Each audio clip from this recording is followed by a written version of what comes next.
हर राज्य अपने राज्य के नागरिकों के लिए तमाम तरह की सुविधाएं देता है, जिसमें पानी की सुविधा होगी, सीवरेज की सुविधा होगी, सड़कों की सुविधा होगी, और भी दूसरी तमाम सुविधाएं होती हैं।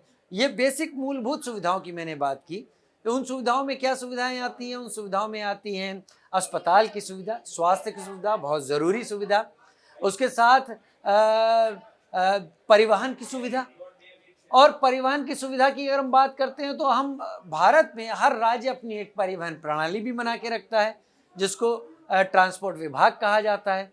हर राज्य की अपनी बसें होती हैं, हर राज्य की अपनी तमाम छोटी जगहों जाने के लिए अलग बसें होती हैं, और एक शहर से दूसरी जगह जाने के लिए दूसरी बसें होती हैं।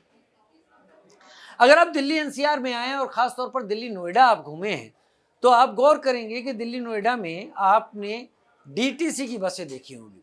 डीटीसी यानी दिल्ली ट्रांसपोर्ट कॉरपोरेशन, दिल्ली परिवहन निगम की बसें।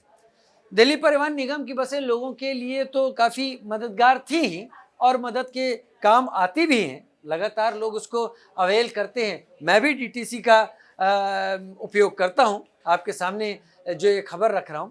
लेकिन डीटीसी अपनी तमाम फ्लीट में क्या करती है कि एक हिस्सा उन स्कूलों के लिए रखती है जो स्कूल डीटीसी की सुविधाओं का इस्तेमाल करना चाहते हैं, फोर्सेस, पुलिस के लिए जिनको डीटीसी की बसों की ज़रूरत पड़ती है, और डीटीसी इसके लिए बहुत ज़्यादा नहीं, कम डिस्काउंटेड रेट पर किराया वसूल करती थी।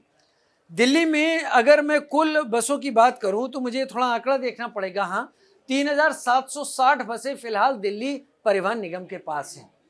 इन 3760 बसों में से 579 बसें, 579 बसें दिल्ली के स्कूलों को दिल्ली परिवहन निगम देता था।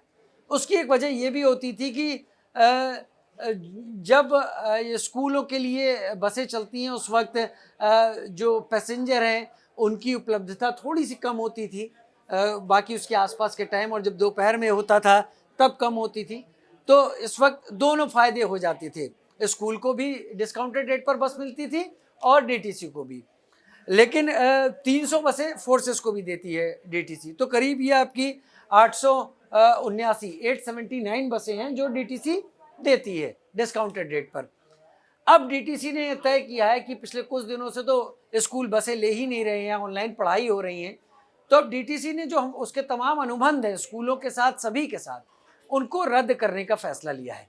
और डीटीसी ने कहा है कि अब उसको, क्योंकि नए बसों की तरफ आगे बढ़ रही है वो, जिसमें इलेक्ट्रिक बसें भी शामिल हो सकती हैं, और ये बसें क्योंकि इतने दिनों तक कॉन्ट्रैक्ट में भी रहीं और कोई इनसे फ़ायदा भी नहीं हुआ क्योंकि ये बसें चली ही नहीं, तो अब डीटीसी अपने कॉन्ट्रैक्ट को रिन्यू कर रही है। उसने तमाम कॉन्ट्रैक्ट्स अपने रद्द कर दिए हैं। 2009 के बाद से डीटीसी ने अब तक 2021 हो रहा है तो 12 साल तक अपने रेट्स बदले ही नहीं। मतलब समझिए साल 2009 में डीटीसी 60 रुपये किलोमीटर के हिसाब से नॉन एसी बसों का किराया लेती थी और 75 रुपये किलोमीटर के हिसाब से एसी बसों का स्कूल से या फोर्सेस से किराया लेती थी। 60 और 75 ये 2009 का किराया था। आज हम 2021 में हैं, तमाम कॉस्ट बढ़ चुकी हैं, लोगों की सैलरी बढ़ चुकी है, तमाम फ्यूल के दाम बढ़ चुके हैं। तो डीटीसी ने अब नए सिरे से अनुबंध डीटीसी करेगी जिससे बसों की सुविधा चाहिए, और इनका किराया करीब करीब बताया जा रहा है जो स्कूलों को और फोर्सेस को दिया जाएगा वो 110 रुपये किलोमीटर के हिसाब से दिया जाएगा। 110 रुपये किलोमीटर के हिसाब से।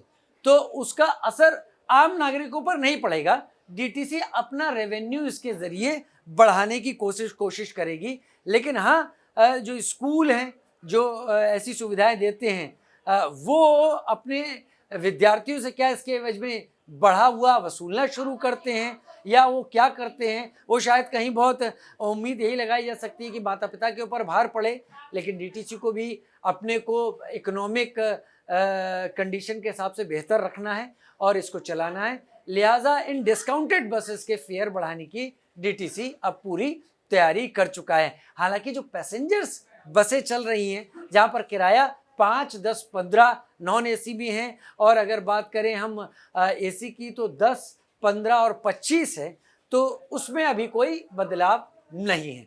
इस वीडियो में फिलहाल इतना ही। आपने कुछ नया जाना तो ज़रूर लिखिए कमेंट बॉक्स में, आगे हम और नए नए वीडियो आप तक लाते रहेंगे।